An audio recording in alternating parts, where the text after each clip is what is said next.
Hi, you reader rabbits. If you're an adult who's trying to get back into reading or get into reading for the first time, a good piece of advice I can give is to read children's literature or children's novels. Even if you're an avid reader and an adult, if you don't already, I would recommend adding children's literature to your repertoire of reading.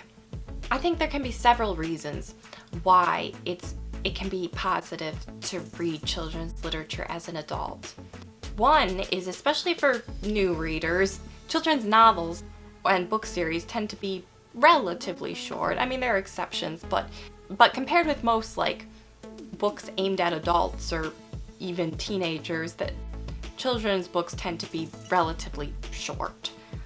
Not that I recommend picking easier short books just to like say you've read a certain amount of books, but if you're trying to pick up the volume of books you're reading or listening to, reading or listening to children's books can help with that because they tend to be short. Again, I don't necessarily think it's good to just try to read some arbitrary amount of books just so you've read such and such. But if you're someone who likes a variety of different stories and interests, picking shorter books can help. And I guess the Venn diagram of shorter books and children's books, there's probably a significant amount of overlap. So there's that.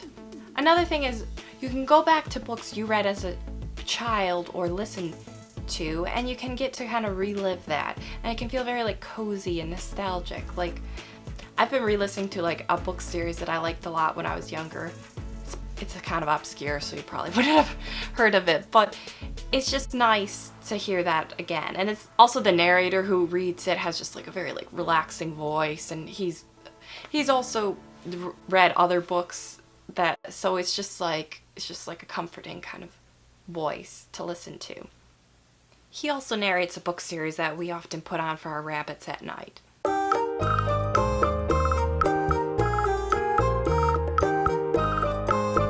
So they don't get bored in their cages. It's also interesting to read books you haven't read, you didn't read as a child, as an adult. And you can kind of judge for yourself, like, oh, are they good? Are they kind of overrated? Because you're coming at it from like a different perspective. So you don't have the childhood nostalgia, but I think you can still enjoy and appreciate books that you never read as a child as an adult, even if they are children's books. There's that quote by C.S. Lewis that's like, no book that's worth reading as a child is not also worth reading as an adult. There are lots of good books that you might read as an adult that you might not appreciate or be appropriate as like a small child, but I think probably all or almost all books that you appreciate when you're young, you can appreciate when you're older, even if your tastes have broadened since you were a child. Sometimes you might be like, oh, I see this plot point coming in a way that you maybe didn't when you were younger and it took you by surprise, or kind of be like, oh, they're setting something up for something that happens later, but you still can definitely appreciate and learn something from reading children's books as an adult, regardless of whether or not you read those books when you were young. Another reason that I think can be nice to read children's books is sometimes it's nice to read or listen to a book where it's pretty simple and you just don't have to think about it that hard or that deeply. Like you can get what's going on.